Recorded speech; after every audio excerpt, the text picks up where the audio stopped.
Hey, good evening. It's Thursday, October 24th, and welcome back to Everyday Talk 24/7.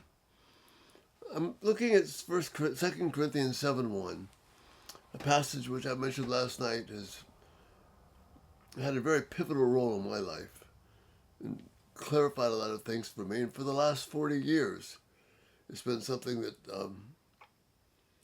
God has used as kind of a bedrock in my life to help me think through things, to understand exactly what is the Bible's message. And it's this. Since we have these promises, dear friends, let us purify ourselves from everything that contaminates body and spirit and strive for perfection out of reverence to God. It's a beautiful compilation of words here. I love the particular translation I mentioned last night. It's from the 1974 edition of the NIV Bible, which is long since passed. They've got several other improvements since then. I'm not sure they are, but anyway. But I particularly love this translation from 1974. So last night we looked at the first portion. Since we have these promises, dear friends, let us purify ourselves. So the point is, I don't purify myself first, and then I get the promises. Rather, I'm involved in this process of growing, of sanctification, of obeying, because I have the promises. I don't earn that. Rather, the promises are given to me, and I respond with obedience. I respond out of love. So the second portion then, let us purify ourselves from everything that contaminates body and spirit. Well, how do we do that? What is that about? Because it's something that Paul is urging us to do. But if we go about it in the wrong sense, a passage like this is only going to frustrate us. How can I do the right things? How do I do that? Well, a very common way is to look at the Bible and look at life as a set of lists and rules to follow. So if we have an adequate set of rules, then I'll know what to do and I won't mess up. The problem is these rules are man-made and they have limitations. They won't help us in every situation. However, living for the honor of God will help us in every single situation. Let me give you a couple of examples here. One is from I found on the internet, it's called the Mom's List, and she has 20 helpful things here for our rules to follow that she's made up in her home. No violence. That includes hitting, scratching, biting, kicking, and throwing things. No arguing or talking back. Sounds pretty straightforward, right? Until it doesn't work. And now we have a problem. We've broken the rule. What are we going to do? Later on it says, always clean up after you make a mess. Be polite and respectful to everyone. I could not agree more. But is this how I purify myself? This is how I encourage my children to do the right thing. Because the problem is, you see, even the mom that wrote the list, she's going to break them at times. And that's the problem with the human list, is there's a weakness to it. So that's not going to purify us.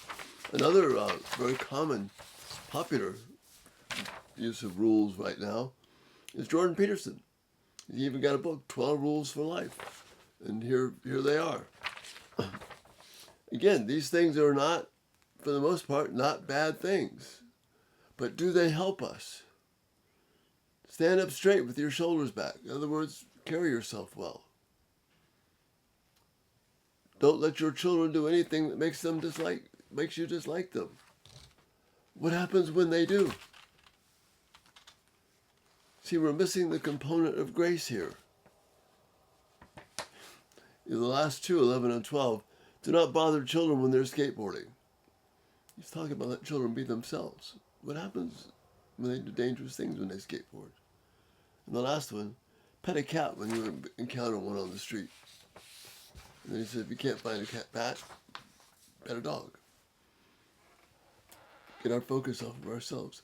Those are helpful things, but they don't get rid of the garbage that's within and the struggles that we have.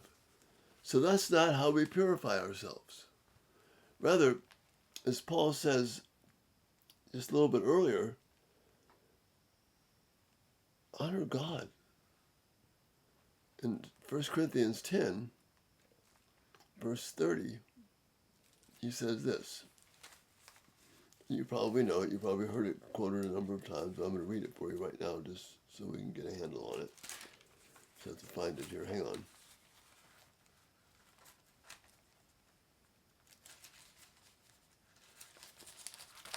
Just about there.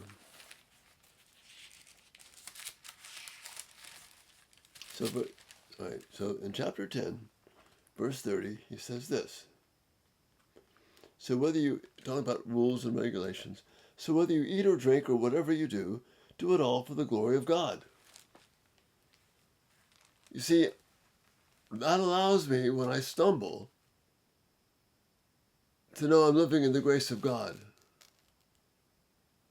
See, there's not a situation that you and I are going to encounter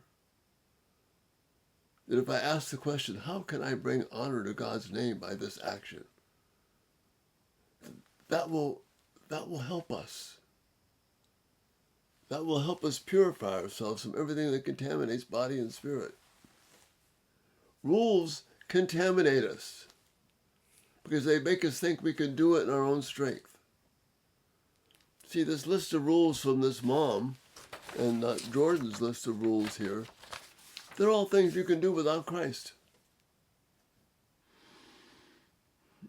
That is a trap for us.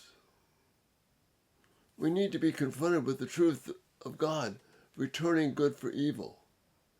I can't do that in my own strength. You can't do that in your own strength. But with the power of Christ, we can do that.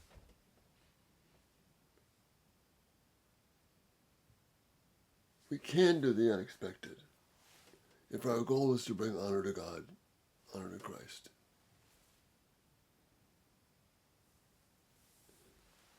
Paul tells us in Colossians, let the word of Christ dwell richly within you.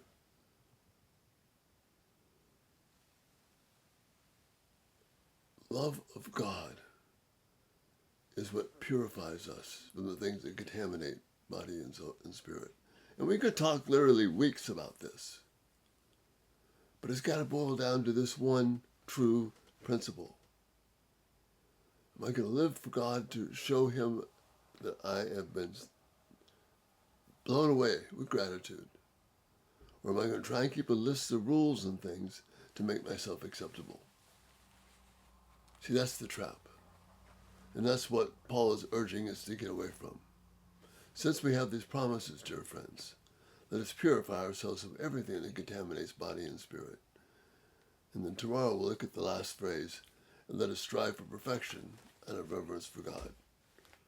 There's some really cool things there as well. Again, I would love your thoughts, your feedback on this, because it's been such a powerful passage for me. I'd like to have that be the same for you. Thank you for being here. It's an honor and a privilege, and Lord willing, we'll see you tomorrow. Good night.